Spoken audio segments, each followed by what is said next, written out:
This is Earth, and this is Earth millions of years in the future, long after we're gone. Civilization collapsed, the modern world a memory. Just bones, some lost Marys, and not surprisingly, maybe a few McDonald's burgers. Now, here's the twist. What if this future isn't so far away? What if the collapse isn't a sci-fi novel set up for the next Spielberg movie, but something we're actively sleepwalking into? Let me explain. Every major civilization, Rome, Greece, Egypt, even the Mongols, thought that they were the final boss. But, spoiler alert, none of them are here now. Rome had roads, law, aqueducts, bathhouses. We have Uber Eats, VPN ads every time we open YouTube, and seasonal depression. But the point is, they all thought they had it figured out, just like we did. Rome fell slowly, over hundreds of years. Its economy crumbled, its political system fractured, and its citizens stopped believing in it. Sound familiar? Every empire fell, thinking it wouldn't. Why do we assume we're different? And the point is, civilizations fall when people get too comfortable. Complacency kills. You don't hunt, you don't grow food, you barely cook. Food arrives in 20 minutes, water, tap, shelter, check. Your Instagram post didn't get as many likes as the last one. We've industrialized convenience so hard that basic survival is now an aesthetic. Call it camping. Now, think about that for a second. We have it so easy that we roleplay as our predecessors. But here's the trade-off. We gave up resilience. We don't know how to fix, grow, build, or withstand. We just scroll TikTok mindlessly, or watch the 50th new reality TV show to escape our comfortable reality. Collapse isn't sudden, it's slow, then all at once. It doesn't feel like anything until it feels like everything. We built AI and immediately asked it to write essays, make art, and flirt with us? Cool.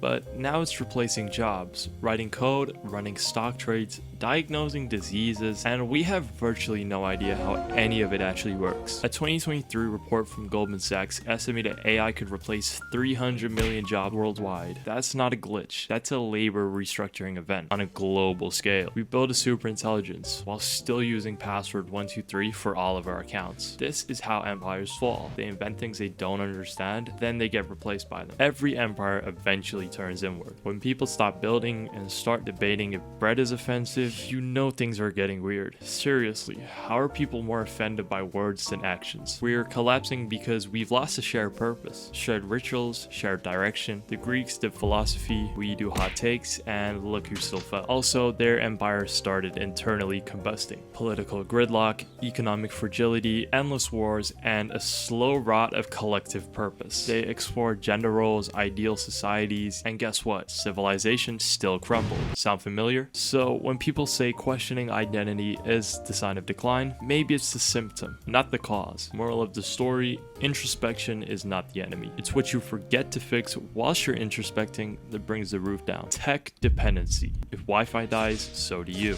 Modern life runs on invisible systems. Code, power grids, logistics, GPS, and data centers. And if just one of them breaks, things get dicey. 2 or 3 and that's complete outcry. The 2003 Northeast blackout affected 55 million people in the US and Canada just from a grid overload. Now imagine that, but on a global scale. We're just not built for failure anymore. We're optimizing just for scrolling, just for consuming. Geopolitics and fragile globalism. Supply chains are tangled, political systems are volatile, nations are paranoid. War is on everyone's bingo card. If I had $1 for every time World War III has been closer than ever, I'd be a millionaire. We've built a world so interconnected that one container ship blocking a canal ruined global trade for months. Population collapse and the baby gap. Fun fact, some countries aren't collapsing from overpopulation, but underpopulation. Japan, South Korea, and parts of Europe are seeing birth rates below replacement level. People aren't having kids. Gen Z is out here investing in dogs and emotional healing. And honestly, respect. I mean, having kids isn't cheap. The average cost of raising a child up until the age of 18 in the US is around $200,000. But fewer babies means fewer workers, fewer soldiers, and fewer taxpayers. And that means systems start cracking under their own weight. Western collapse and Eastern adaptation. Here's the twist no one wants to talk about. The West is most likely to collapse first. Why? Because it's the most dependent, the most interconnected, the most bloated with comfort and bureaucracy. Countries in the global East, think parts of Asia, Africa, South America, many of them are less urban. urbanized, more agrarian, more practiced in surviving volatility. Some are already adapted to instability. They still face risk, yes, but collapse won't hit the same way. The West is a skyscraper. The East is a bamboo hut. One breaks, one bends. But here's the kicker.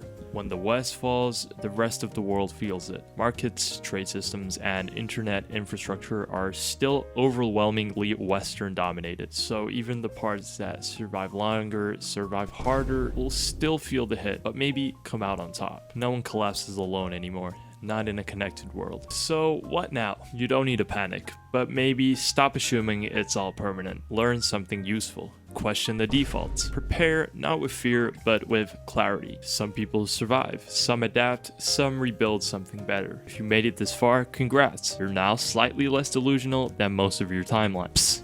Subscribe if I gave you an existential crisis.